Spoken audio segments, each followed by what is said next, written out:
हो।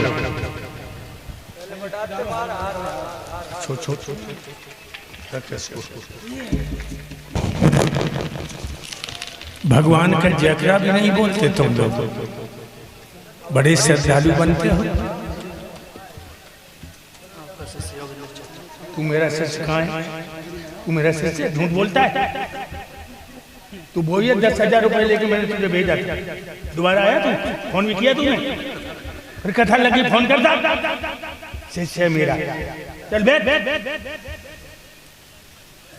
हमारा शिष्य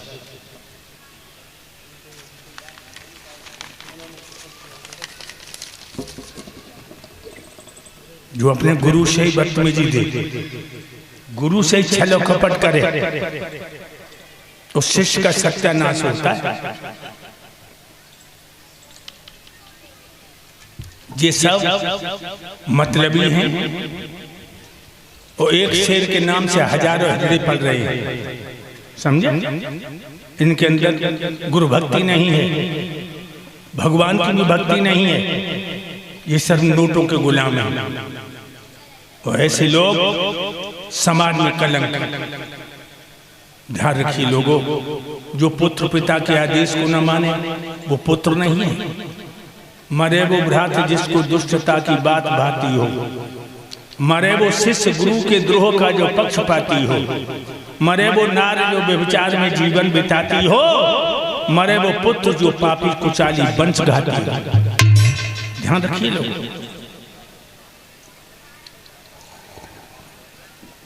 वहीं आ जाइए, भ्राता जी प्रेमपाल सिंह जी, आशा देवी, शिशपाल भैया, देखा देवी, प्रशांत और करिश्मा,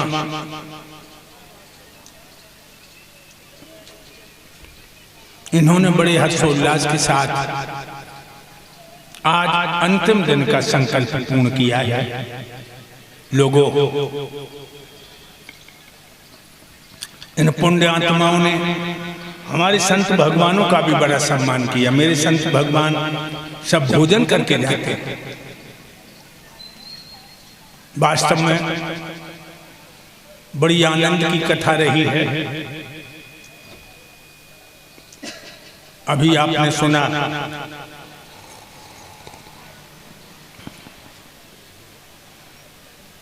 भगवान ने कल तो व्रत छोड़ा था, दौड़ का वो व्रत छोड़ दिया, दौड़ का बसा दिया। एक बात और बताऊं भक्तों, पहले हमारे देश में छोटे छोटे राज्य थे। उन्हीं राज्यों में एक राज्य था विदर्भ देश। ये विदर्भ देश कहाँ है जानते हो? जिला इटावा में विधूना है। अब तो वो हो रही है, हम निकल गए। उस विधूना को विदर्भ देश कहते थे। ध्यान रखिए लोग। और विधूना से 6-7 किलोमीटर पश्चिम की तरफ कुदरकोट नाम का कस्बा है, पहले उसे कुंदनपुर कहते थे।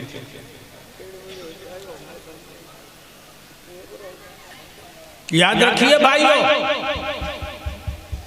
वह कुंदनपुर में राजा भीष्मक राज करते थे। भीष्मक का दरबार लगता था विधूना में, इसीलिए इसको विदर्भ देश कहते थे। राजा भीष्मक के 5 लला और 1 बिटिया। वह बिटिया को नाम का है रुक्मिणी। रुक्मिणी, ये रुक्मिणी कौन है भक्तों? ये रुक्मिणी त्रेता में सीता, द्वापर में रुक्मिणी।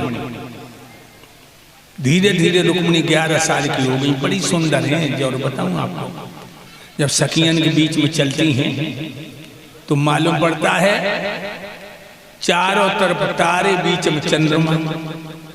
इतनी सुंदर। जेठ को महीना रहे, जेठ को सब लड़कियां इकट्ठी। माई एक लड़की बोली, ओरी बहन, रात तो होते छोटी, दिन होते बड़ो। दीदी दिन न कट खेली खेलो। एक लड़की बोली खेल, हम बताओ। आंख में चोनी खेलो। मेरे भाइयों, आंख में चोनी खेलते हो बहना, आंख में चोनी खेल जानती हो? तुम सब बैठी कथा सुन रही हो, जानती आंख में चोनी खेल क्या होता? छोटी हो तब खेलो तो है तुम। एक लड़की की आंखें बंद कर दी जाती हैं और लड़कियां इधर उधर कमरा में छुप जाती हैं। जो लड़की की आंखें से पट्टी बंदी, रुक्मिणी लड़कियों को पकड़ती है, जा पकड़ ले, फिर बाकी आंखें बंद कर जाती हैं। आंख में चोनी खेल, कमरों खूब लम हो रहे शिषपाल भैया, कमरा खूब लम हो रहे। हमारी समझ 30-35 हाथ के कम को ना है। एक लड़की की आंखें बंद कर दी और लड़कियां इधर उधर छुपी तो रुक्मिणी देखा देखी छुपी, लेकिन रुक्मिणी को बदन सूरज की तरह दमक रहा। जो लड़की की आंखों से पट्टी बंदी वह रुक्मिणी को पकड़ ले पड़े और लड़कियां ठिठोली में कान लगी, अरे रुक्मिणी तू सब खेल बिगाड़ रही है, खुद पकड़ जा तो हमें पकड़ा दे। तारी पगली, जब चंद्र बदन पे पर्दा कर, तूने तो अंधेरी रात में दोपहरी कर दी दिव्य ज्योति को फैला कर। तो रुक्मिणी अपनी सहेलियों से बोली,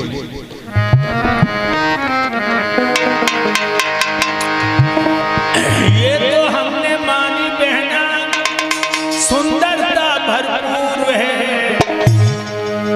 ये तो महिमा राम की जम हमरा क्या कसूर है, ये तो महिमा राम की जम हमरा क्या कसूर है, ये तो महिमा राम की जम हमरा क्या कसूर है।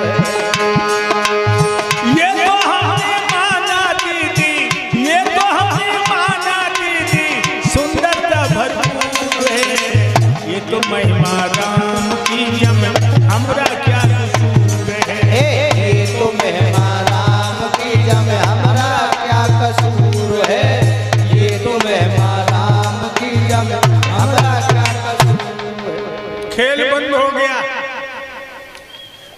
लड़कियां अपने अपने घर चली आई, रुक्मिणी अपने घर आई और अटा पे खड़ी हो गई। अटा पे खड़ी हो गई, ऐसी रहे गली, गली में देव ऋषि नारद बीना बजा जाए तो बड़ी मस्ती में गीत गा जाए। कौन सा गीत गाए रहे? बहुत मीठो गीत, रसगुल्लो तो मीठो।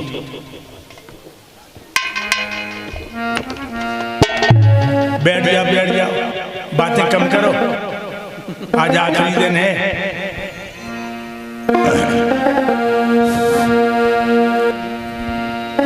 क्या गीत गा रहे? ब्रज भूमि में हुआ है अवतार कन्हैया का, ब्रज भूमि में हुआ है अवतार कन्हैया का, ब्रज भूमि में हुआ है अवतार कन्हैया का, ब्रज भूमि में हुआ है। नारद जी गाए रहे, रुक्मिणी सुन रही।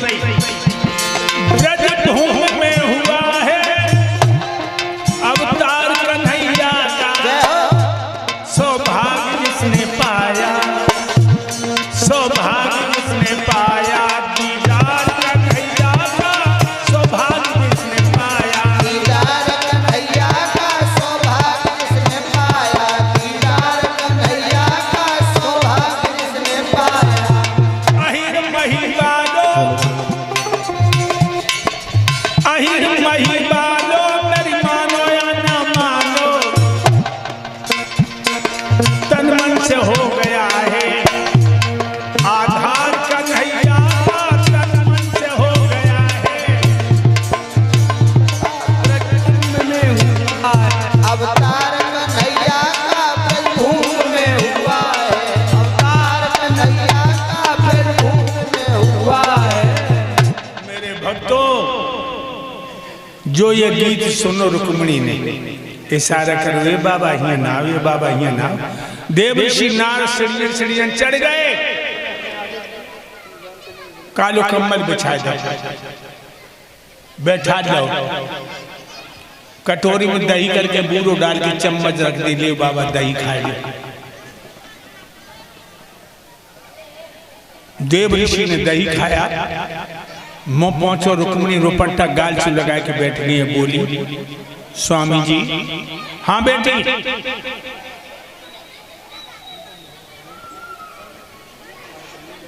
ए मोनी जी, क्या बात कर रही है? शांत बैठ जाओ।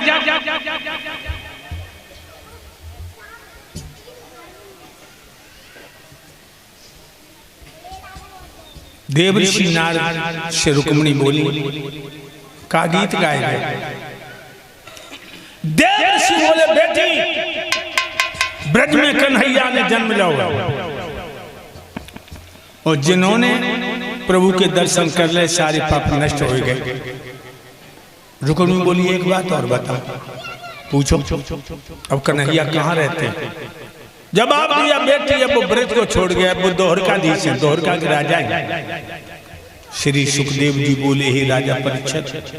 रुक्मिणी बोली, एक बात और बता दो, क्या उनकी शादी हुई गई? देवर्षि नारद बोले, बेटी उनके बड़े भैया बलराम की शादी हो गई, श्याम की शादी नहीं हुई। अरे दैया, जो सुनी कन्हैया की शादी ना है भाई, मन ही मन में रुक्मिणी ने विचार कर लो, क्या श्याम न मिले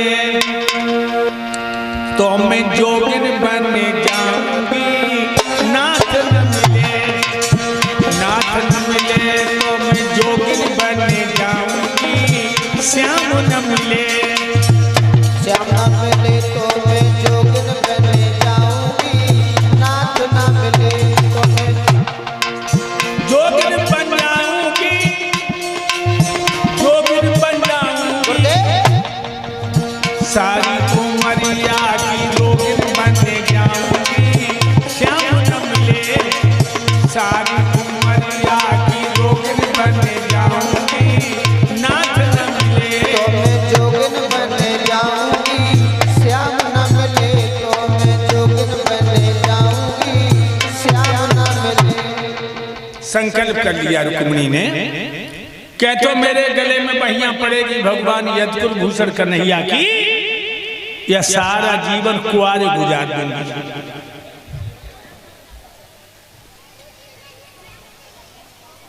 ये रुक्मिणी की मैया ने देखो कि बिटिया की चाल के इशारा कर रही है।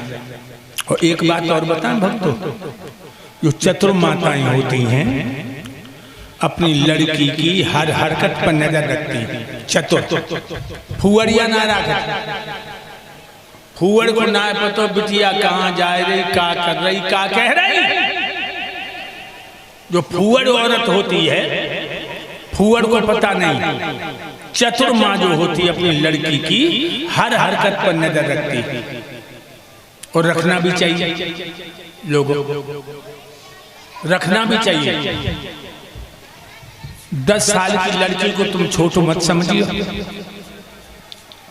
10 साल की लड़की घर में है तो जन समझो जो छोटी है। जब तक जो घर घर में टीवी चली हैं तब से जो लड़कियां बड़ी एडवांस हो गई। जब से घर में टीवी चली, हमारी बच्ची बहुत छोटी थी, 5 साल की, स्कूल में पढ़ने गई। कोई लड़का लड़की की बदतमीजी देखी तो वन कही मैम बोली, हाँ ये एक दूसरे को प्यार करते हैं। तो मैम कहने लगी, क्या भैया बहन प्यार नहीं होता?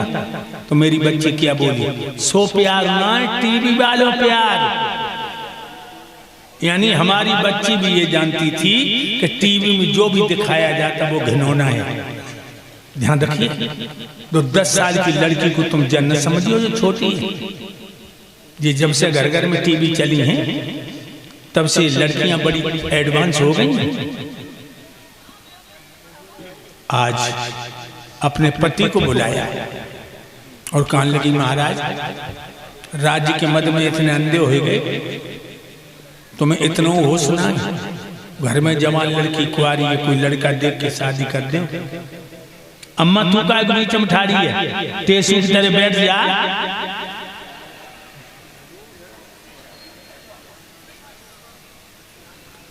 बैठ जा। कोई अच्छो लड़का देख के बिटिया के हाथ पीली कर दो, जमानो अच्छो ना है। सो राजा भीष्म दरबार में आए। मंत्री, हाँ सरकार। आज जितने के सामने लड़कियां बैठी हैं, माताएं बैठी हैं, ये बुजुर्ग बैठे, ये संत भगवान बैठे हैं, अच्छा, सबसे के द्वार मुकदमा नहीं लिया जाएगा। आज महाराज विशेष विषय पर चर्चा करेंगे, सभी लोग अपने अपने विचार दें। सभी भाइयों बहनों, आज महाराज कोई भी मुकदमा नहीं लेंगे।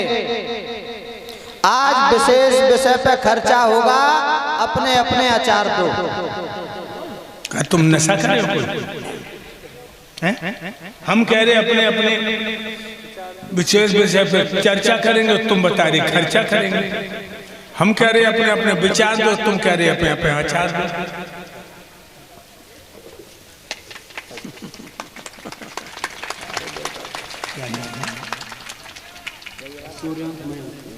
सूर्यांकमयी, ये हमारे गले में मुद्राओं का हाथ डाल के भगवान ने बच्चों की बहुत बड़ी उम्र हो। भाइयों, मंत्री जी ने तो मैं कह भाई आज जो तो डिस्टर्ब चल रहे हैं, जो आज सांप हंगाई काटियो। मैं खुद ही कहूंगा, हमारी बेटी रुक्मिणी ब्याह के लायक हो गई। तुम लोगों को नजर में ऐसा लड़का हो जो मेरी बिटिया से गुण कर्म स्वभाव मिलते हो, तो बताइए, उस राजकुमार के लिए अपनी बेटी रुक्मिणी का टीका भेजूंगा अभी इसी वक्त। महाराज, एक लड़का हमारी नजर में है, बताओ बताओ, अगर आपको पसंद आ जाए तो। नहीं आ जाएगा, और लड़का है तो आ ही जाएगा। धर्मराज युधिष्ठिर बहुत अच्छा लड़का है। महाराजा युधिष्ठिर, हाँ,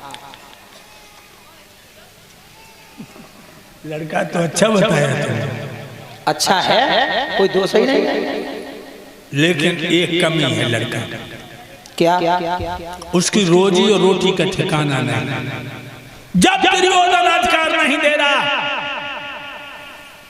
तो हमारी बिटिया का दीवार चाट के रहेगी। लोगों उसे भी लड़की मत दे देना जिस लड़की का रोजी रोटी का ठिकाना ना। इसलिए वैसे धर्मराज में कोई कमी नहीं है, धर्मराज धर्म की मूर्ति। तो फिर महाराज एक लड़का और है नजर में, कौन? दुर्योधन के लिए कर दो, वो राजा है, जो भैया अपने भैया के हक को अड़पना चाहता है। हाँ, पंडवा हाथ हाथ धर के नहीं बैठेंगे। कल उनके घर में धर्मार छिड़ेगी, 8 पैर की चिक में हमारी बेटी रुक्मिणी को चेत नहीं आएगा। इसलिए वह पापी दुर्योधन को तो अपनी बिटिया दूंगा ही नहीं। और कोई लड़का बताओ। एक लड़का और है हमारी नजर में महाराज, बताओ कौन है? श्रोणपुर नरेश बाणासुर। बाणासुर, हाँ, बाणासुर को बिटिया देने से पहले बिटिया को सल्फाजा गोली दे जाए तो ज्यादा अच्छा। क्यों? इतनी दारू पीता है, सुबह बोतल होठों से लगा के शाम को अलग करता है। कौआ कौन सी गंदी चीज है जो नहीं खा सकता, और सरप्पा कौन सा बुरा कर्म है जो नहीं कर सकता। गंदी से गंदी चीज कौआ खा लेगा, ये ससुराल दारू, गंदी से गंदी चीज कौआ खा लेगा, और बुरे से बुरा कर्म दारूबाज सरप्पा कर देगा। दारूबाज को छोटा मोटा आदमी समझ रहे महाराज, दारू पीने वाला बड़ा आदमी होता है, शराब पीने वाला बड़ा आदमी। हाँ, और मुर्गा की टांग पेट में धर ले तो और बड़ो आदमी, वो क्यों भैंसा की टांग चब जाते सबसे बड़े और बड़ो आदमी।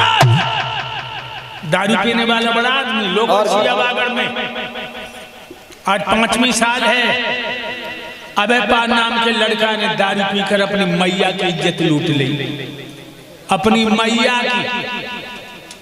ए पंडाल में बैठे सुनो, इसी आबागढ़ में दारू पीकर अभयपाल नाम के लड़के ने अपनी माँ की इज्जत लूटी। जयपुर में